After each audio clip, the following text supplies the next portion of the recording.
Radio Free Skaro!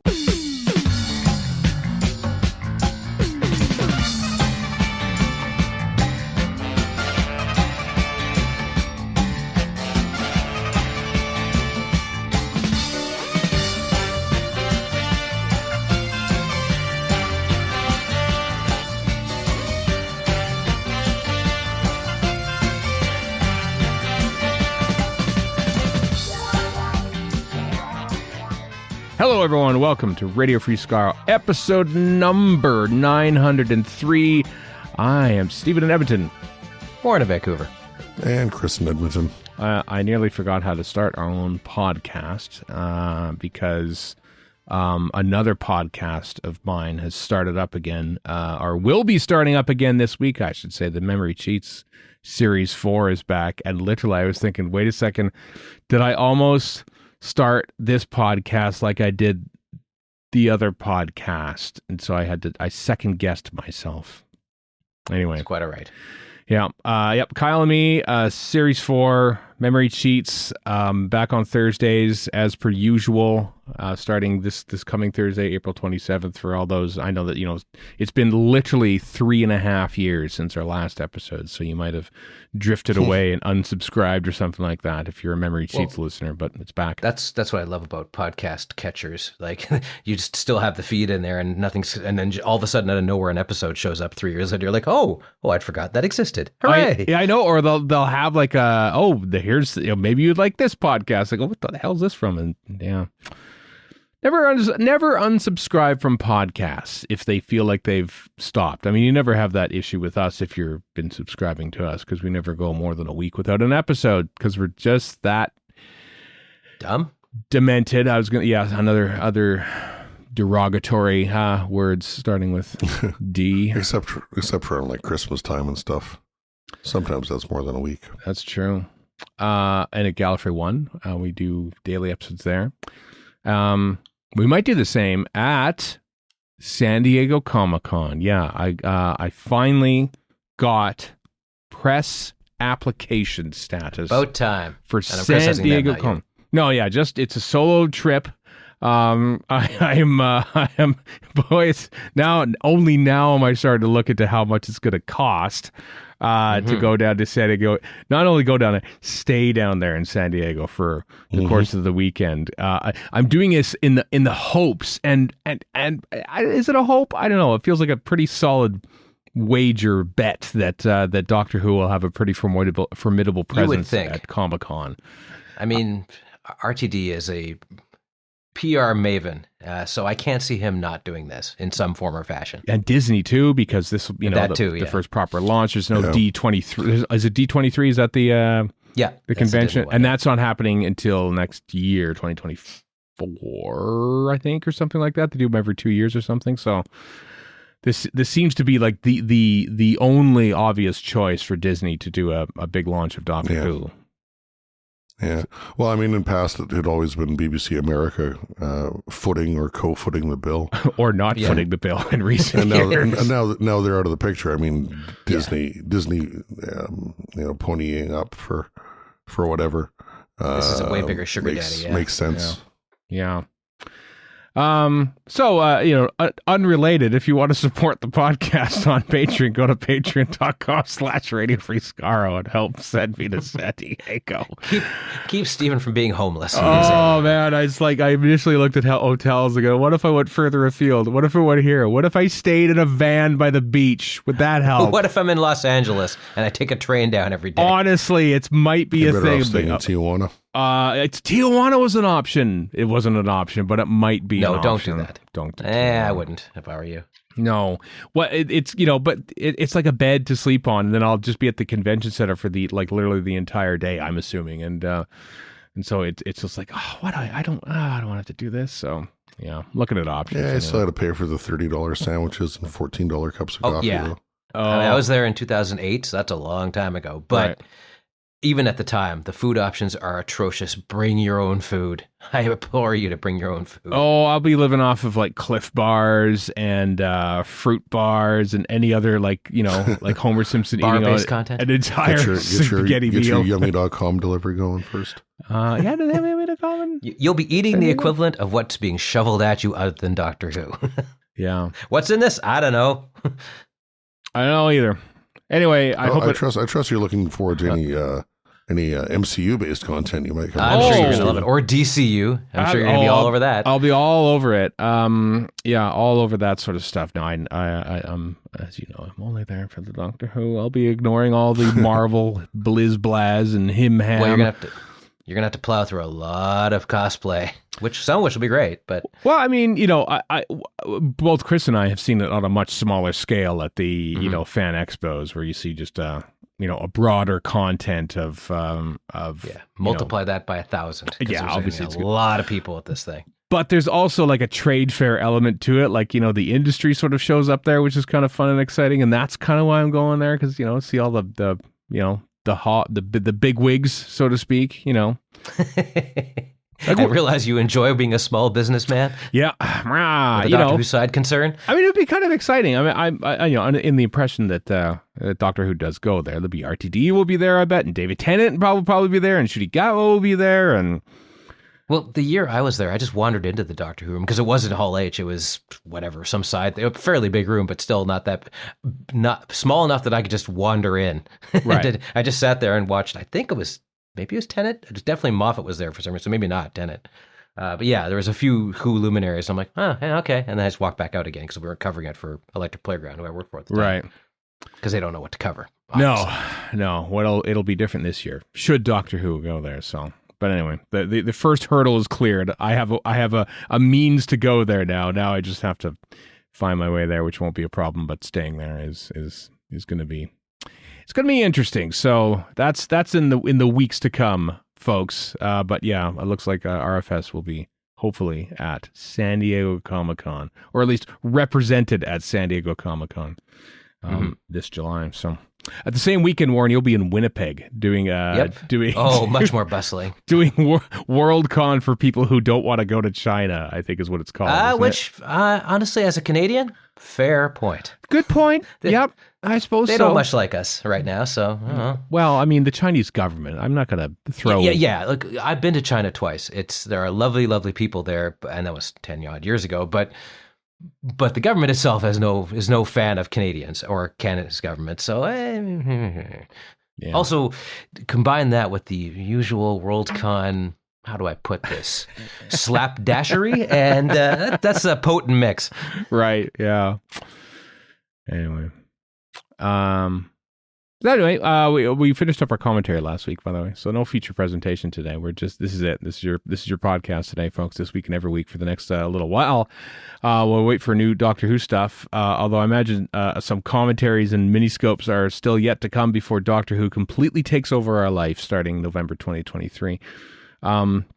Which they're shooting right now. So last night actually, as we're recording this on Saturday, Bad Wolf threw a big Doctor Who party because I saw pictures. Andy Pryor was tweeting out pictures with him and Jinkx Monsoon, and Russell T. Davies posted on his Instagram. Jinkx Monsoon was the DJ apparently at this party. She DJ'd. Yeah, she DJ'd.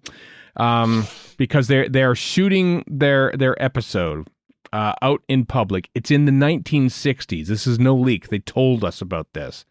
They first unveiled Jinkx Monsoon's costume, which is the campest thing you will ever see on Doctor Who. It's like a piano in dress form with piano color. It's great. It's fabulous. I'm so glad that RTD has completely eradicated all this woke nonsense that occurred before. Completely. Just eradicated and replaced it with even more woke nonsense. Straight down the barrel, good old guy content for Doctor. I love it. Yeah, straight might not be the word you're looking for here. Nope.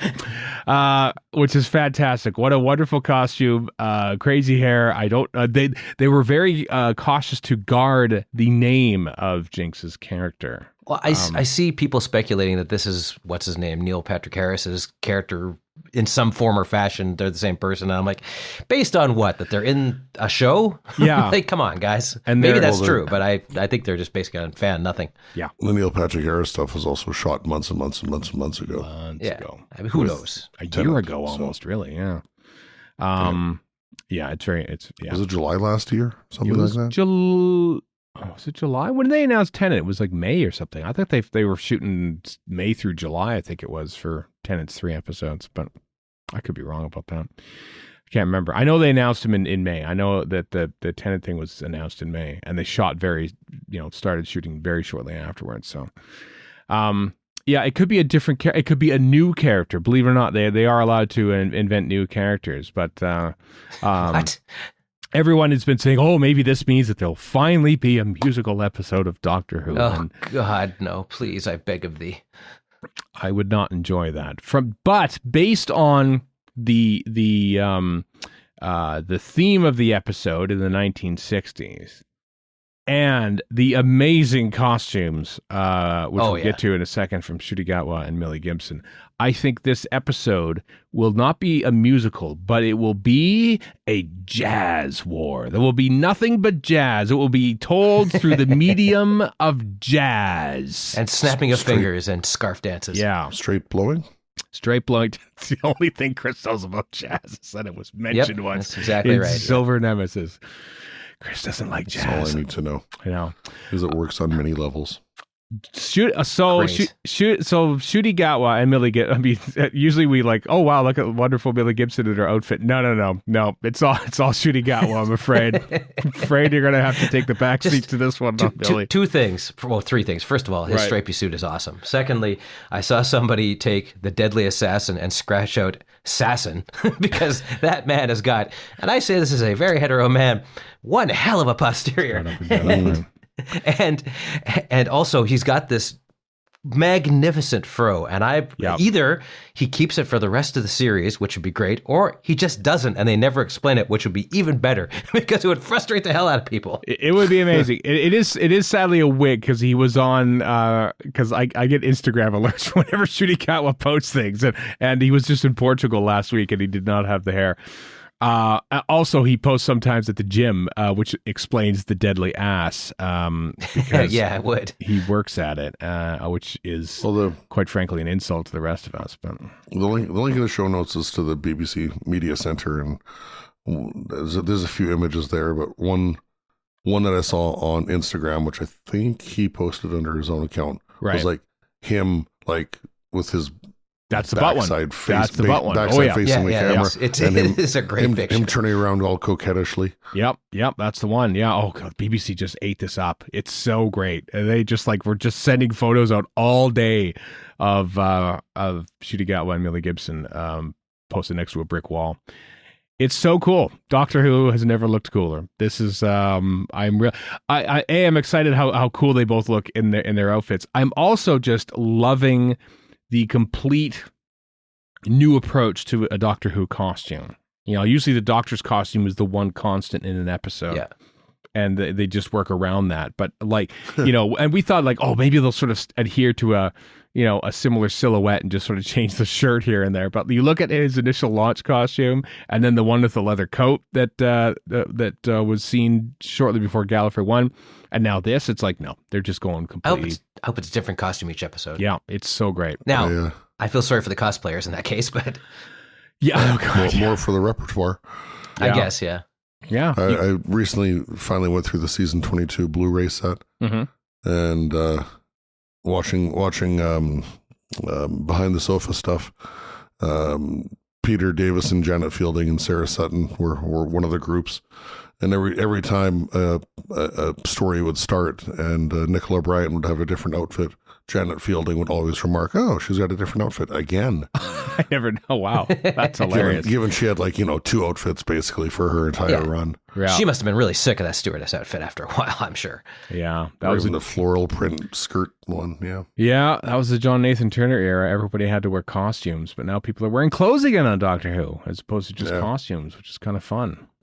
Especially when you got 2 fashion plates like Millicent Gibson and Ncuti Gatwa. I mean, damn. Looking forward to this year.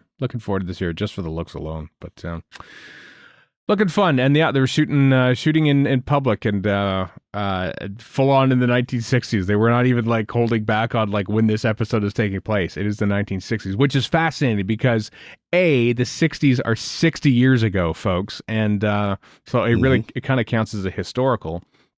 I guess it does, yeah. Yeah, let's look at it this way. The 60s is longer ago now for Doctor Who to set an episode in than the War Games was to set an episode in World War One. Oh my God. Yeah, so... I mean, I wasn't even born in the 60s, and I still feel like I crumbled into dust. I know. And I'm also, you know what? Ncuti Gatwa was a black man. I wonder how they're going to deal, if that's going to be an element of things that they'll address and deal with and hopefully not just sort of hand wave away. Which they kind of have done in the past. I fanficked in my head that he would walk into Totter's Lane and David Bradley would be there to go give him kind of like the up and down look before they jumped in the TARDIS and took off. Yeah, okay, bye. That would be disparaging of poor old first Doctor. Well, not in a bad way. Just in a, who's this guy? Oh, that's future me. Okay, bye. Gotta go. Yeah. Go walk by Mike's grandmother's boarding house as seen in Remembers of the Daleks and throw a brick through the window. What if he walks by both? I bet you they'll sneak a Totter's Lane reference in, I'm sure. You'd have to think, right? Steven's referring to the fact there's that particular sign in the window at Mike's boarding house. I'm trying to ignore that because it's not nice. But I'm not ignoring it at all because that's the way it was back in those days, and maybe they'll address that head on. Who knows? But this has got to be close to the end of the production block, I have to think, for Doctor Who, because there's 8 episodes in the series, and I think this is probably production block 4. I think they've already started shooting the Christmas special, I think, according to Doctor Who magazine last issue. So at some point, I think by July they'll have finished this whole series, and which means they'll be well and truly primed to come to San Diego Comic-Con. Very exciting times. Yeah, 4 shooting blocks altogether. Do we know anything about who's directing this episode? I don't know. I know I know we had it in our heads that of the Dylan Holmes Hinchcliffe. I always forget his name, but I know that Dylan Holmes Williams. I know 2 of his 3 names are Doctor Who script editors and producers. And then I can't remember the other one. And then the third block was someone whose name I can't. But no, I think we do have all 4 directors, I think. And I can't remember their names right now. We do. Yeah, well, because I'm just looking at Wikipedia right now. So, take that for whatever it's worth. But block 1 is 2 episodes. Dylan Holmes Williams, episodes 4 and 5. Right. Block 2 was the 2023 festive special. Mark Tonderai. There we go. That's right. Block 3 is Julie Ann Robinson for the director, which is... If they're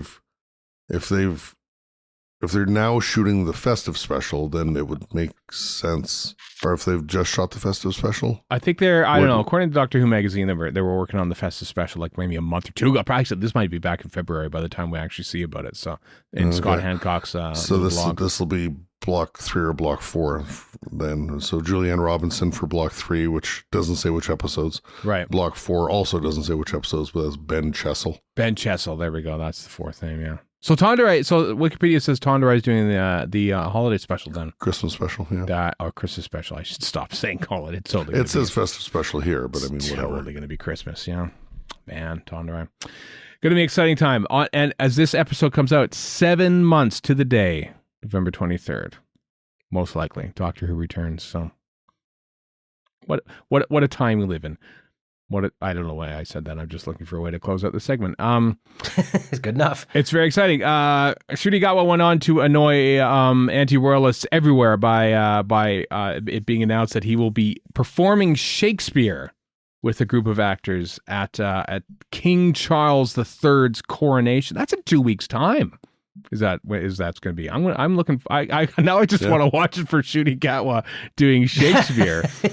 Doctor Who will get you to watch anything. He could be reading the phone book and his taxes at the same time. Yeah. You'd be watching it for. I totally would. Why not? Yeah. The thing about the coronation, like I was just talking to my parents about this because they were around for barely they were kids at the time, or maybe teenagers for Queen Elizabeth II's coronation. It was a huge, huge, huge thing. The fact we have to remind ourselves it's happening tells you how little of a big deal it is to us in the colonies. But in Canada, it was a huge deal in the 50s. Oh my God. It was, what was it called? There's Operation something. I can't remember what it was called.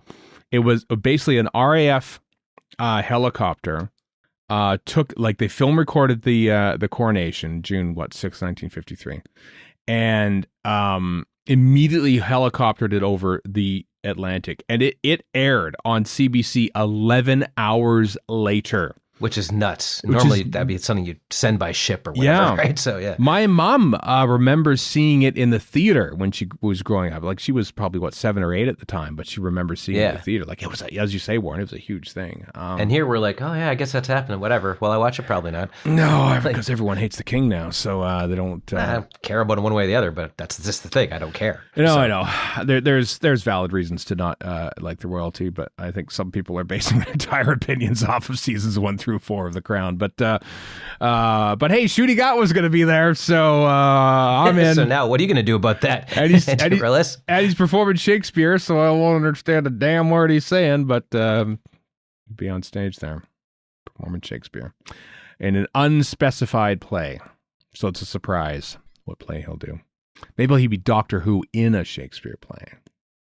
Maybe, yeah, of course. Is that what it'll be? Maybe it'll be recreating the scene in The Chase where Barbara watches on the time-space visualizer about Shakespeare meeting Queen Elizabeth and getting ideas for plays. Maybe they'll just redo that scene, and he will be whatever it is. David Banks will do a walk-on. There you go. As the other on-stage doctor. The other on-stage doctor, exactly. It's like, it's and he'll just be doing Homer. It's a walk-on. Yeah, I'm doing a bit. Probably not. May 7th, apparently. That's the coronation concert. Is that after the coronation? Once again, we have to remind ourselves with the damn coronation. I have no idea. Oh, well.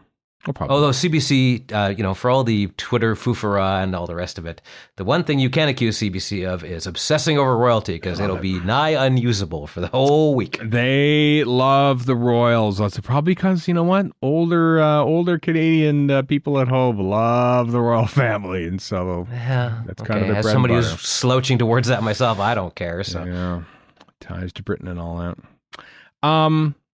This I was expecting something more to happen, because the visuals and the rumors of this were early in the week were kind of on fire, and I thought, well, by the time we record, there'd be something about it, but there hasn't been yet. But it appears that there's going to be a Doctor Who Fortnite crossover event coming soon, featuring Doctors Who 14 and 15. Beep the Meep might be there, apparently, according to these rumors.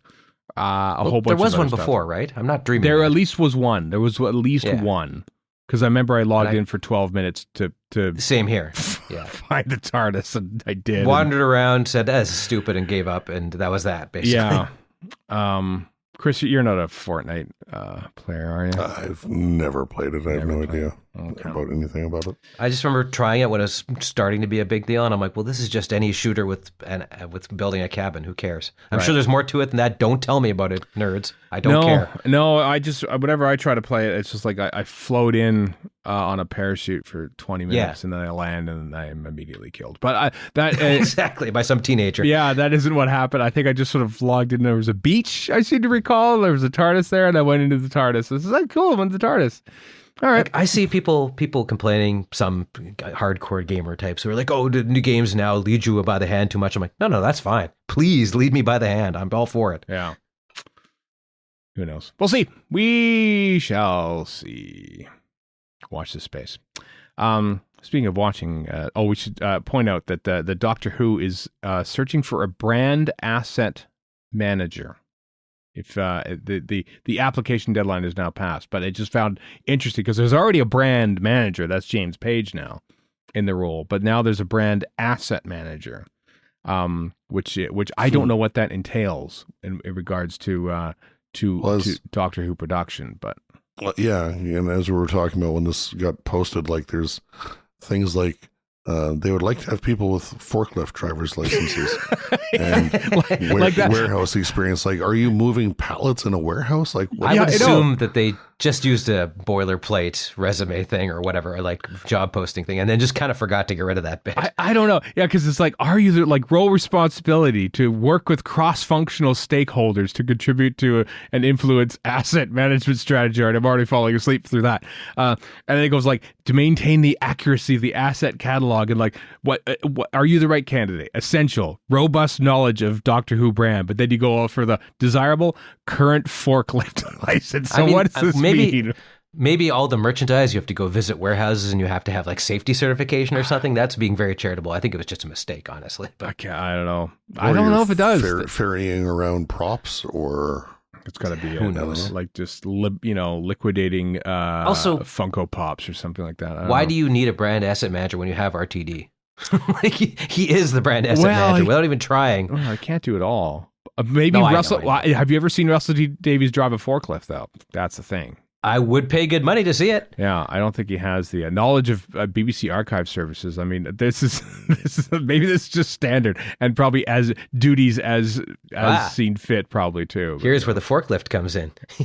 You have to go through the vast Raiders of the Lost Ark end credits archives of the BBC and get things, and you need a forklift to do it. Hence the forklift operator. Maybe this is the actually where the forklift is to do an operation on a film collector's house that's housing a whole bunch of old Doctor Who episodes. Operation, like a SWAT team. Yes, and we need someone to ram the doors in with the forklift and then use because obviously the film cans are just going to be on pallets and then they can just roll it out. I can't help but hear the ba-da-da-da Simpsons music when I visualize this. Yeah, so that job's already taken, though. The posting's been closed. We thank you for your interest. If you could drive a forklift, though, into a film collector's house, we will take your resume under advisement. This is intriguing. The BFI, tickets go on sale for this on May the 5th, the day before the coronation, it would appear. For a Doctor Who Spearhead from Space on June the 11th, Sunday, June the 11th, there's a screening of Doctor Who Spearhead from Space. Of course, it's on. It's been HDified several years ago for the Blu-ray. Here's the interesting thing.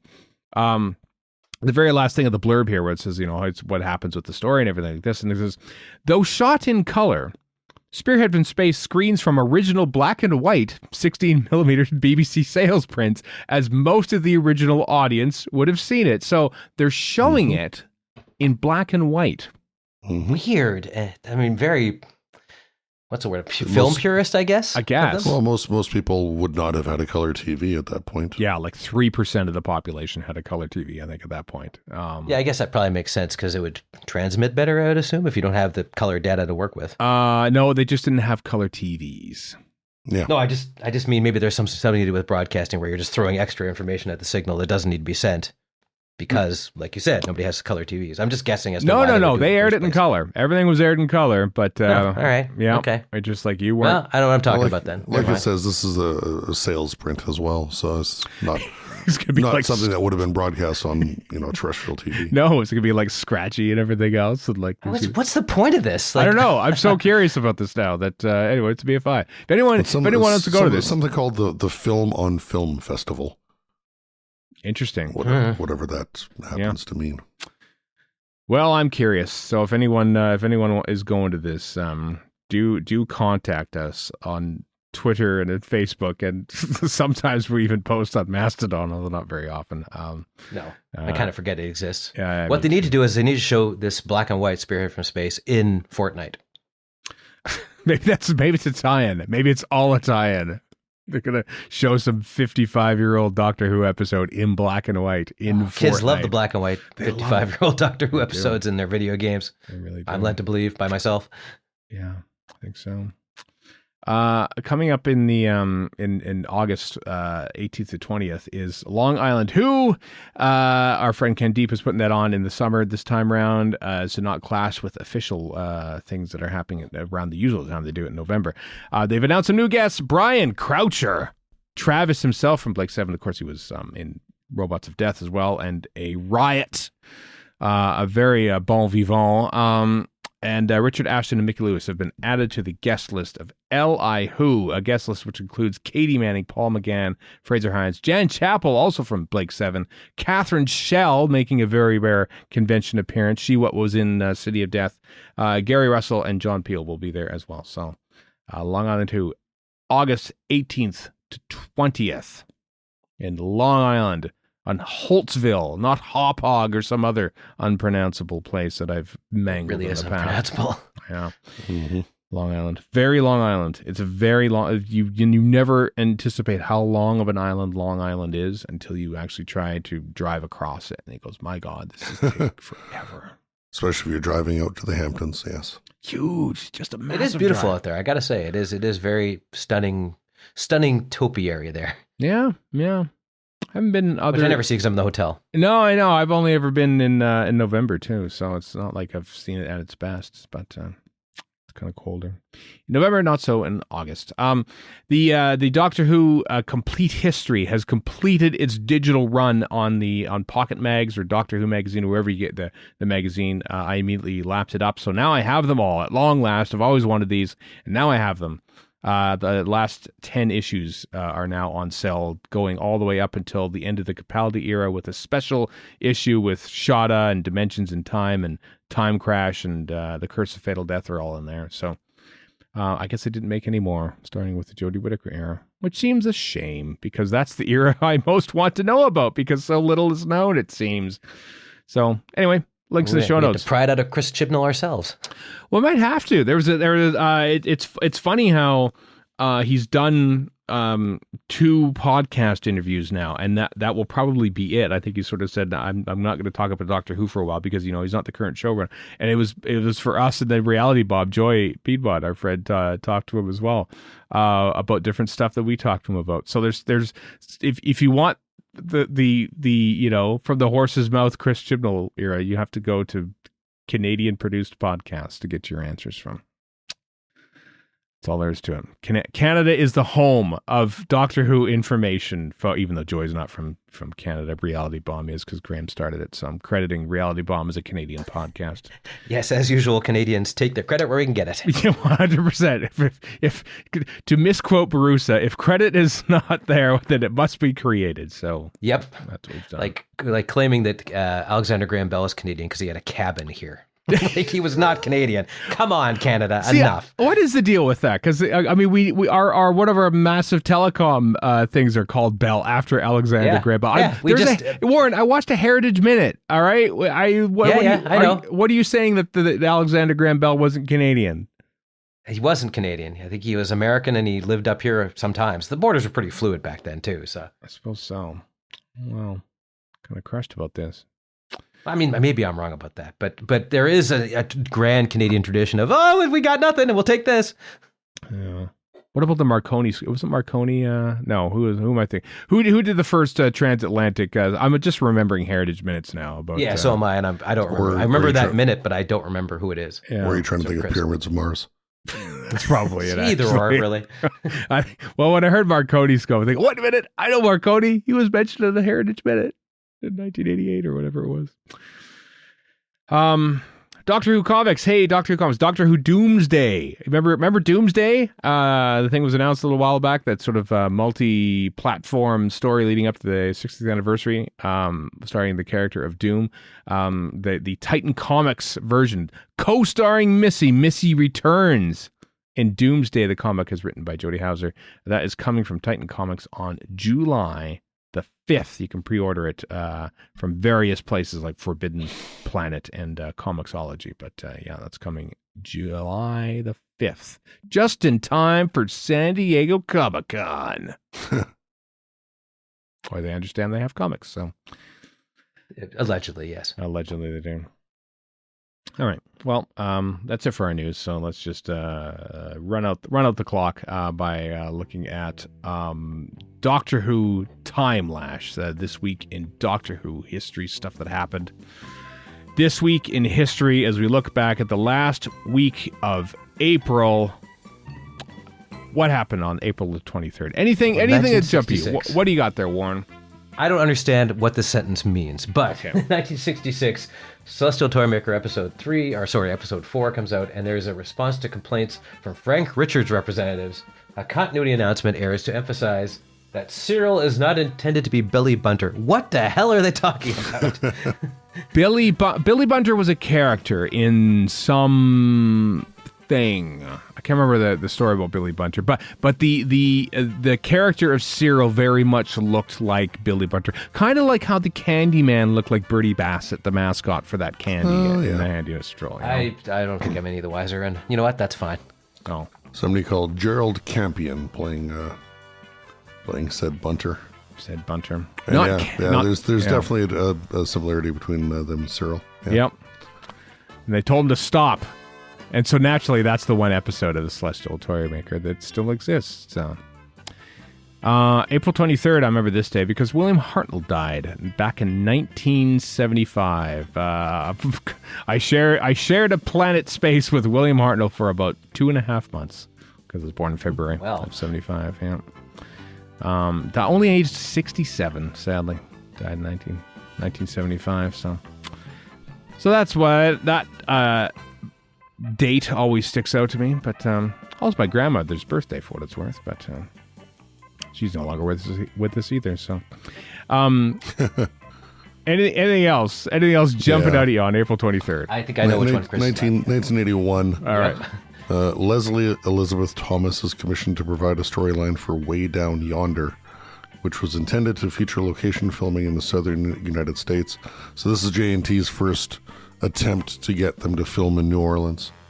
Oh, is it? Okay. Yeah. Okay. As we talked about before, The Two Doctors was also intended to be set in New Orleans, but they couldn't get the funds to go over there.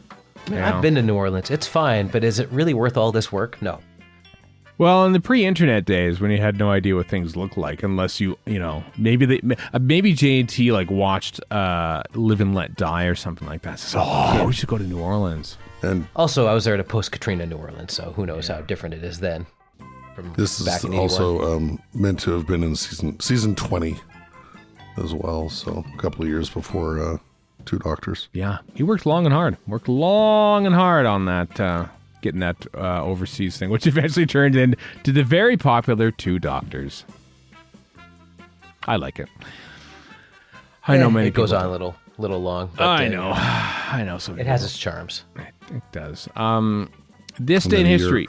A year later. What happened to you? Bill Lyons commissioned to write one or more episodes of Parasites. That never happened either. That never happened either. No. Doesn't really say what it's. Fifth Doctor Tegan, presumably Nyssa and or Turlo. So season 20 or 21. Mm-hmm. But the Parasites. Yeah, so I guess this Bill Lyons person wrote for Blake 7, but not for Doctor Who. Not for Doctor. I don't remember which Blake 7 he wrote. Probably season 4. It sounds like a season 4 name because I don't recognize it. Quite like season 4 Blake 7, but last half anyway. Well, last 3 episodes anyway. I've still not finished. I'm halfway through season 2. What? I'm the worst fan. I keep joking that you two have never heard of Blake 7, and I thought I was joking, and you haven't even watched. I never get around to it. I really should though. Have you not seen Gambit at the very least, Warren? I have seen Gambit because you told me how ridiculous it was, and I watched it. It is indeed ridiculous. Yeah. Season 4, episode 8. The title is Games. Games. I don't remember it. I don't remember that one. Yeah. It was Bill Lyons' Blake 7 effort. One and only Blake 7 episode. 2016, April 23rd, 2016, during the broadcast of a special mini episode called Friend from the Future, the BBC announces that Pearl Mackie will play the new companion Bill. That was an ingenious way, I thought, of introducing a new companion by doing a little tiny mini episode. And is then this the Movellen one, or is it something else? It's the Bill one, and then incorporating it later on in the pilot. Right, yes. Yeah. We were so happy to see the Movellens. Oh, the Movellens, I know. Thing, right, yeah. So, for all of our complaining about Star Wars, Star Trek, take your pick, fan service, we are worse. Getting excited about the Movellens. We're silly in the 70s, and yet we're still genuinely freaking out that they showed up. Yeah. What does that say about us, Warren? What does that say? Nothing good. Nothing good. All right. But I mean, the Movellens are also very 70s, so their appearance very 70s, in yes. the 70s makes a hell of a lot more sense. Yeah, it's true. Did Boney M ever sue? I just feel like Boney M inspired the Mavellans somehow. There's a direct line, I think, from Boney M to the Mavellans, or vice versa, maybe. Boney M on top the Pops, I could see looking like the Mavellans. Is what I'm trying to say here, but. I just didn't. They had the same guns as in the Destiny of Daleks, right? I think so. They just looked as ridiculous as they did back then. Well, you know what? They weren't. Well, here's the thing, Warren. The Mavellans were not seen very much on screen, but we saw them a lot because we slowed down every single frame. Yes, we absolutely did. So their appearance lasted a lot longer in our mind than it actually did on screen. It's still glorious that they threw them in there. Yeah, absolutely. Boney M started in 1974. So, but they didn't really hit their peak until the disco era, really. 76 to 79. There we are. With Night Flight to Venus. Night Flight to Venus is an underrated song. It's a song that starts the album Night Flight to Venus and then goes into Rasputin. It's my favorite. That's my favorite of the two. I had that. Well, I didn't have. My mother had that when I was a child. Right. So I listened to that on vinyl quite a lot. It's a good song. Night Flight to Venus. Yes. Yeah. So Rasputin is the Layla piano exit of this album. Yeah, it actually is. Yeah. Night Flight to Venus. Much better. Well, I shouldn't say this much better song, but it's a good song. It's got space in it. I love space disco. I love it. And kids, we need to remind you how little space we had back in those days. Back in my day, Yeah. there just wasn't that much space. You would take anything that mentioned space. It was kind of cool. Let's move on. April 24th, 1968. Wendy Padbury is issued a revised contract for stories from The Dominators through to the first serial of the 6th recording block, which eventually turned out to be The Invasion. There you are. Still on a story-by-story basis, stringing it along. Such was TV back in the day. Yeah. Yeah. And then what happened on the same day, Stephen? Well, I'll tell you what, Chris. Dick Sharples is commissioned to provide a storyline for The Prison in Space. Yeah. That's not one of the best ideas for Doctor Who stories. Not good. Doctor Who's answer to feminism is to put a prison in space staffed by women. And hijinks ensue. Very B-movie sounding. Yeah. One of Doctor Who's largest dodged bullets, I think, in history was The Prison in Space. I'm pretty sure they turned that into a big finish at some point, but yeah. Apparently, Doctor Who is seen as becoming too serious. So Dick Sharples was a comedy writer, and they reached out to him for this 4-episode gem. Yeah. Sounds like a variety writer more than a comic from the sounds of this thing. Yeah. Really? It was meant to be serial WW. Which one's that, Stephen? That's the Crotons. That's the Crotons? You can see why the Crotons is trying. Thinking, well, who's this guy? I don't know. This Bob Holmes guy. Oh, well, we're going to use it. So they did. I have one from 1977. What happened in 77 there, Warren? Well, nothing really all that much happened, but on the Timelash itself, it says recording for the Invisible Enemy takes place in, and then there's a bunch of HTML. So that reminds me of the the incomprehensible Esperanto or whatever it is on the walls in Invisible Enemy. One of your more memorable stories, Warren. Not the best, of course, but fun. I have fun watching it every time. Yeah. It's silly and fun. The end. And K9. It's got Michael Sheard. How do you go wrong? Michael Sheard's great. Freddie Yeager's in it. For what it's worth. Him too. Yep. Only story directed by Derek Goodwin. There you are. There's your random Invisible Enemy trivia for it. Serial code 4T. There you are. First one shot for the Graham Williams era. And that completely makes sense. They followed that up with Horror Fang Rock. So, anything else jumping out at you on? Which one is the other the one of the two parts? Is it Time of Angels? Is that episode 4 or 5? I've already forgotten of the Angel two-parter. That's the first of the two, but I can't remember Flesh either. and Stone was the second. Right, yes. My God, the Time of Angel. Featuring one of Graham Norton's unintentional cameos on What a Doctor great Who. two-parter, though. I will go back and watch it sometimes and go, my Word, this is good. Shockingly good.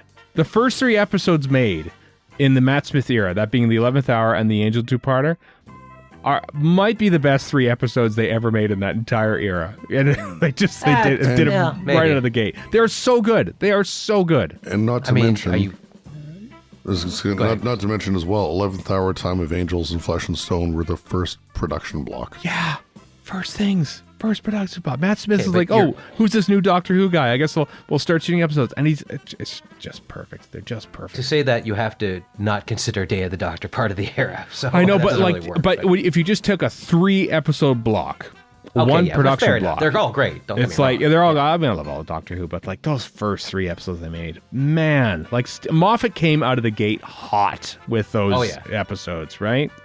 There's so much good horror stuff in Time of Angels. It's so, like, the whole thing where she's looking at the screen, that is phenomenal. Oh, superb.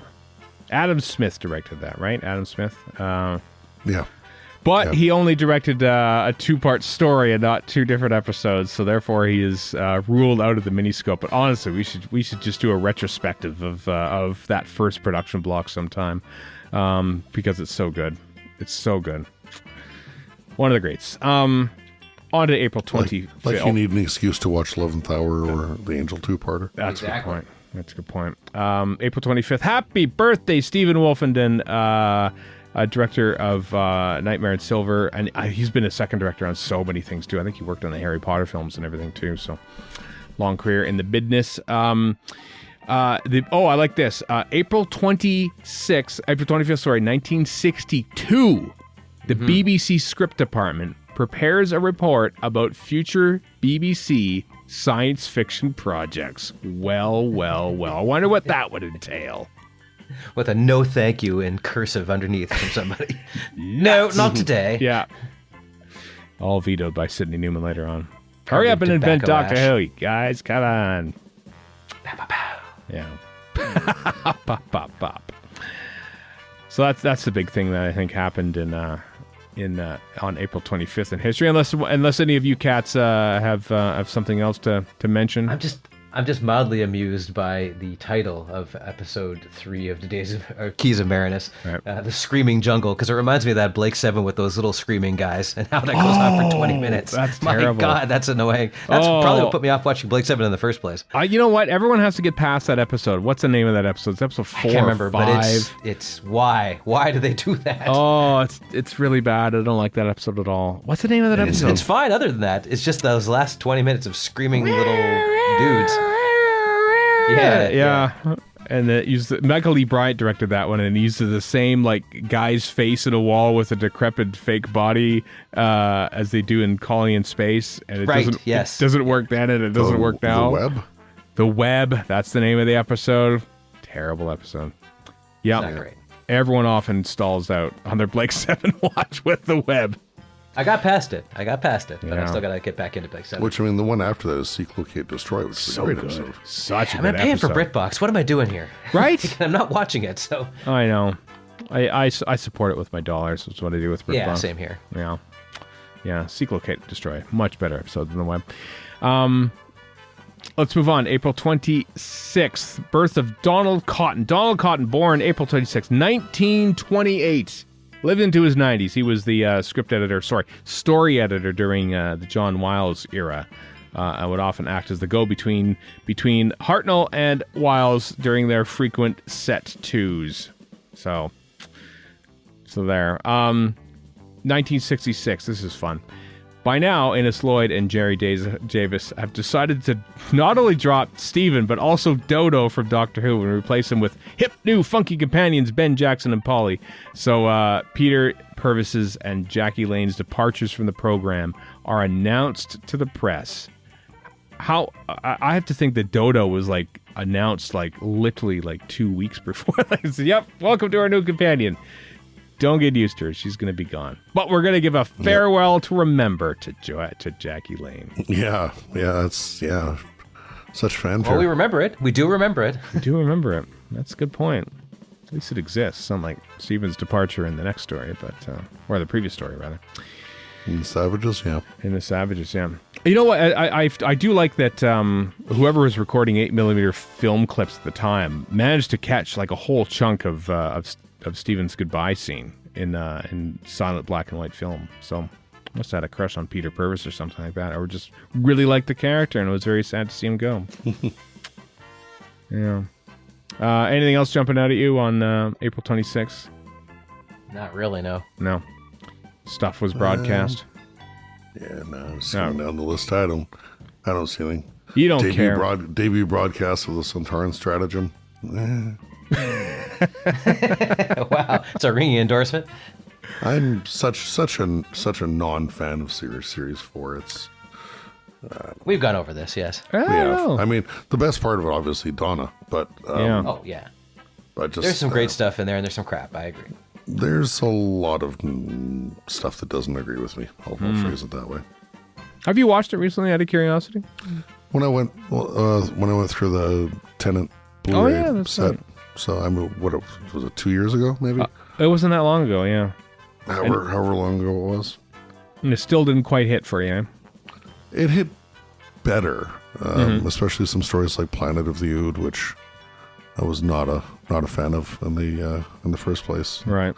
Appreciated it a little bit more, and even though Centauran 2-parter was a little bit better this time around, and then you get the Doctor's Daughter, you get Unicorn and the Wasp, and then the Moffat 2-parter. Part 1 is fantastic. Part 2 is atrocious. I disagree with that, but and also Unicorn and the Wasp has improved dramatically in my viewing. Like, you know what? Separated from that season. Yeah, I mean, we've gone through this before on the podcast, but at the time, it was like we had Doctor's Daughter, and then a break for Eurovision, and then Unicorn and the Wasp, or there's a break in there somewhere. So that was it for 3 weeks for Doctor Who, and we thought, oh man. What a lull, you know? But when you can go back and pick and choose, and you just want to throw on Unicorn and the Wasp, it's a much better watch, knowing that, you know what, I'm going to throw on, The Time of Angels right after this and have an entirely different experience. So, yeah, I kind of agree. Yeah, the Eurovision break was after Unicorn and the Wasp and before Silence in the Labyrinth. That's right. Yeah, I remember that we were a bit down the dumps back in 2008 when that happened, I think. Just like, oh, man. What a rough 3 weeks for Doctor Who. I gotta say, I keep forgetting that Graham Harper directed Unicorn and the Wasp as well. He did. Yeah, it doesn't feel like a Harper jam. He also directed 42, which I know isn't part of this thing, but 42 suffers from the same thing. We were all like, yeah, and then we just was kind of, why watch it independent of anything? It's actually pretty great. Yeah. But when you're trying to carry the momentum of a season, it does feel kind of like, here's your filler episode in a way, you know? Mm-hmm. But yeah, I think it stands up better than we give it credit for. April 27th. April 27th sticks out for me. This will make you laugh because that was the date that I think Led Zeppelin performed in Cleveland, Ohio. There's a very famous bootleg called Destroyer, which was recorded that day. That came out. Very good quality bootleg. Soundboard bootleg from the 1977 tour for Led Zeppelin. Oh, yeah. All three of you out there. All three of you who are big Led Zeppelin bootleg fans are going, yep, that's the one. I'm just wondering why you think that would make us laugh. I don't know. Because of your endless obsession. Because I'm obsessed with Led Zeppelin. Big day for birthdays, though. Right? I got 1931, Glyn Jones, Space Museum writer and, sometimes actor. Yep. In Centauran Experiment? Centauran Experiment, correct, yep. That was it, yeah. 1963, birth of one Russell T. Davis. Well, happy birthday, Russell T. Davies. He was there in 2005 and kind of vanished into obscurity. I know. Yeah, nobody knows what that guy was. Nobody knows, yeah. Made some strange stuff for BBC Three, and that was it. 1982, birth of Samuel Anderson, a.k.a. Danny Pink. And 1986, birth of Jenna Coleman, a.k.a. Clara Oswald. Yeah, all on the same day. Well, I mean, different years, but and they were a couple on Doctor Who, and they both shared a birthday. How about that? Happy birthday to all the characters probably didn't. No, they probably didn't. The flip side to that, of course, 1970.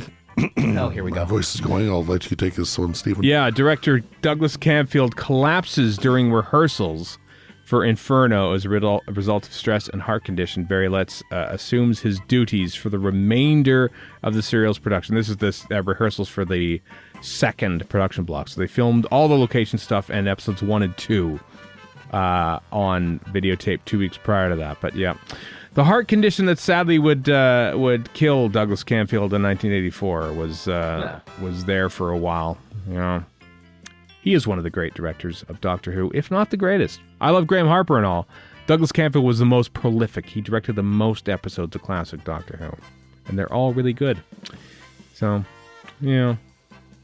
sad. 1982.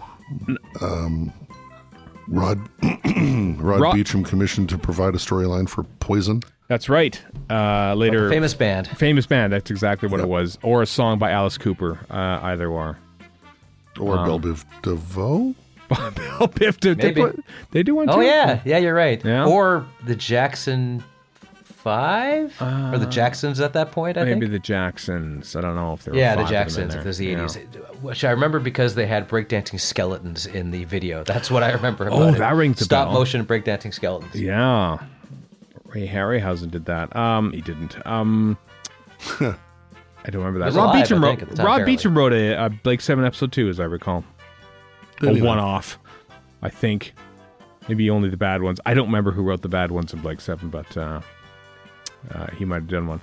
1992, Peter Green. Peter Green, the BBC's head of serials, he once directed episodes of The Sandbaggers. Nice. And he's the guy that sort of more or less killed Doctor Who in 1989. But he advises Philip Siegel that the corporation, that being the BBC, still feels that it is premature to bring Doctor Who back to television. Wow. 3 years on. It's like, do we want to bring it back? I don't know about that.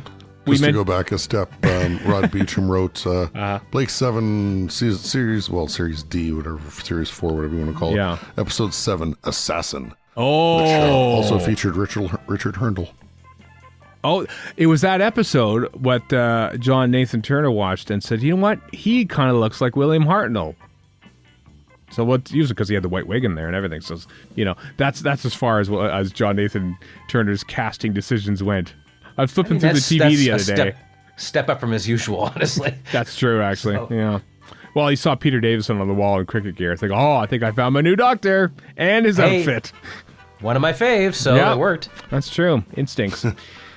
And then 2010, if you want to take part 2 of what we talked about before. Yeah, we mentioned about Graham Norton's unintended cameo at the end of The Time of Angels on the SD broadcast. A little dancing animated graphic popped on screen at the very end of The Time of Angels accidentally, and the BBC issued a formal apology. Did not happen on the HD version, which is the version that I saw through a list. This is like the early days of Twitter, and there was a kerfuffle and a half about this, as I recall. Yeah, it was the first ever Twitter controversy, actually. I just remember, Stephen, that you had the brilliant idea of adding a Graham Norton graphic to the title card for RFS. That is pretty great. We did do that, didn't we? Oh, God, we were so clever. What a hilarious bunch of scamps we are. But you went along with it, though. Oh, of course I did. Bunch of scamps. What a bunch of scamps we were. 2013, I want to mention this debut broadcast of Journey to the Center of the TARDIS on BBC One and BBC One HD. Remember how for many, many years we thought it would be so cool to see inside the TARDIS and stuff in a whole episode, and then they called our bluff. They've never gotten it right, honestly. Like I enjoy Invasion of Time, but it is dumb that's what the TARDIS looks like. The Peter Davison era just looks like the same thing over and over, which I also like, but is also kind of stupid. Like, they're never going to get it right. We should just stop wanting this. Yeah, I know.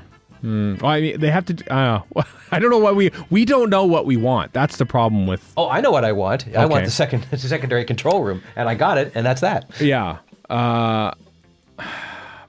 Chris just shared the episode graphic in our group text.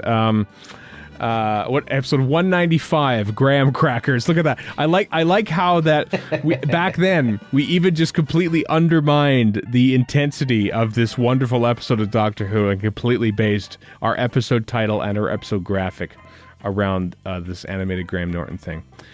How wonderful of us. Silly. To rise to the moment back in episode 195. Moving on to April 28th. Jackie Lane is contracted for her final 6 episodes through The War Machines Part 2.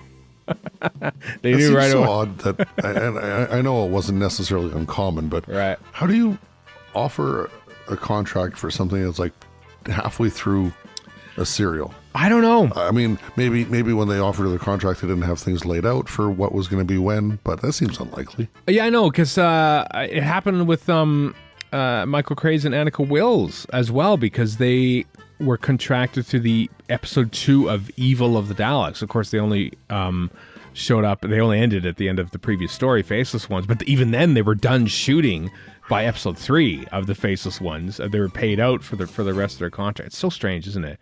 You know, they must have, as you say, they thought, well, this many episodes, and we'll determine how many episodes there are in each story later, but this is what you're going to be paid for.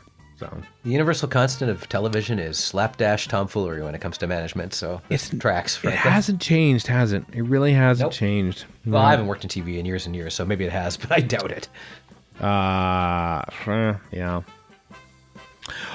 Yeah. We can go into it, but So- we won't. What do you got? 1970, Robert Holmes commissioned to provide a storyline for Terror of the Autons. So our introduction to the Master. The Master and the Unit family, the proper beginning of the Barry Letts era, really. For better or ill, the end of the greatness that is season 7 happens then. Obviously, Spearhead from Space went down quite well, but it's like, hey, you know what? Write another one, and then write a whole bunch more episodes over the course of the next 10 to 15 years, because you'll be the greatest Doctor Who writer ever.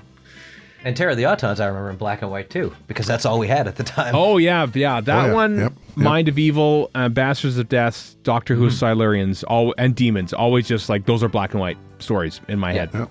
And I have a hard time believing that they're ever in color. But Yeah, same here. because of the way they were. Anything else happening, whatever day we're on, April 28th? 1977, death of Anthony Coburn. Yeah, had a heart attack while producing Poldark, Warren's favorite story. I just like saying it, Poldark. And to this day, is his son that's leading the charge for Coburn getting more credit about like creation of the TARDIS and whatnot. Yes. And more money, I think, as well. Yeah, Graham Kibble-White's working on something about Anthony Coburn and everything like that. So I'll leave the details to him. Probably on a future episode of Radio Free Skaro, actually, once his research and stuff is complete. This was mentioned by Simon Garrow when we were talking to him about David Whittaker, because their histories dovetail a little bit.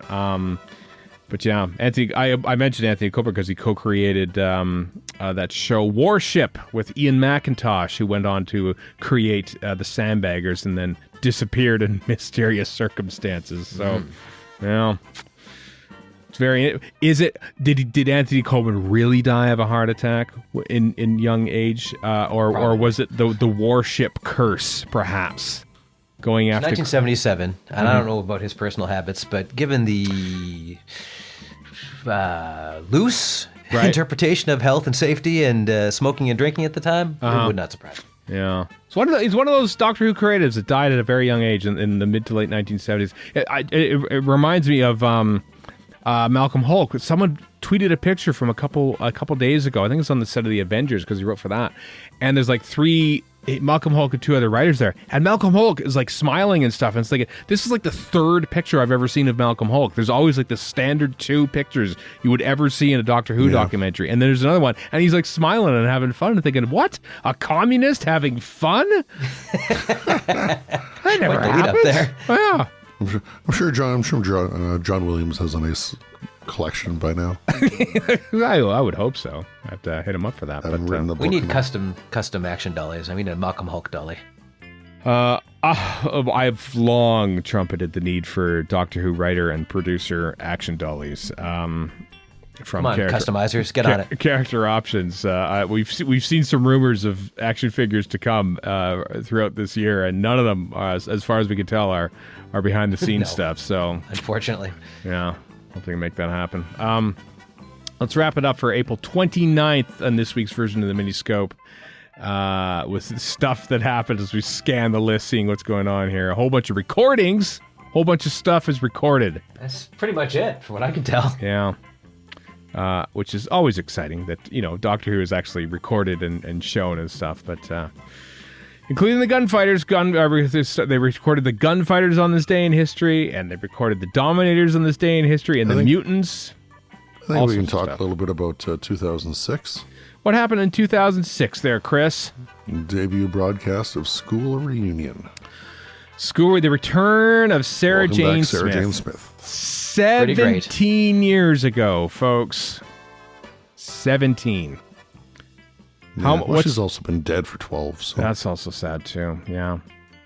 But the Sarah Jane adventures are with Ronnie and Clyde are back now at Big Finish right now, and there's a bit of Sarah Jane adventure love going on Twitter. Like I loved how there's this one photo of someone saying, "Here's me watching, growing up watching Sarah Jane adventures, wondering if Clyde and Ronnie will get together. And then here's me listening to Big Finish, wondering if Clyde and Ronnie will get together." And I thought, people grew up with the Sarah Jane adventures, and it all started thanks to School Reunion, thanks to Russell T Davies and Phil Collins, and being very nervous little children trying to entice Elizabeth Sladen back to Doctor Who, and it worked. So good for them. Yeah, boy, howdy did that work. Yeah, that's great, just fabulous. And then last thing on that day, 2017 debut broadcast of Thin Ice. Thin Ice Frost Fair. Is it a proper historical? No, because there's a giant alien thing in this. Oh, I suppose, but it's not alien? It's not from outer space, though. That's the thing. It's just a. It's imaginary. So does that make it? If it's got a monster, is it still a proper historical? I don't know. No. But Peter Capaldi's doctor punched a racist, so that's true. That is good. Yes, it was pretty cool. So there we go. Well, we'll wrap it up. We'll wrap up the Timelash. We'll wrap up this whole episode of Radio Free Skaro. We just spent an hour talking about Doctor Who and its assorted properties, so you didn't have to. Hope you enjoyed the show, folks. We'll be back next week with more of the same as we carry on through this wonderful lead-up to King Charles III's coronation and Ncuti Gatwa's appearance performing Shakespeare after. The real coronation. That is the real coronation, really. Yeah, exactly. So until next time, I am Stephen in Edmonton. Warren in Vancouver. And Chris in Edmonton. So long for now.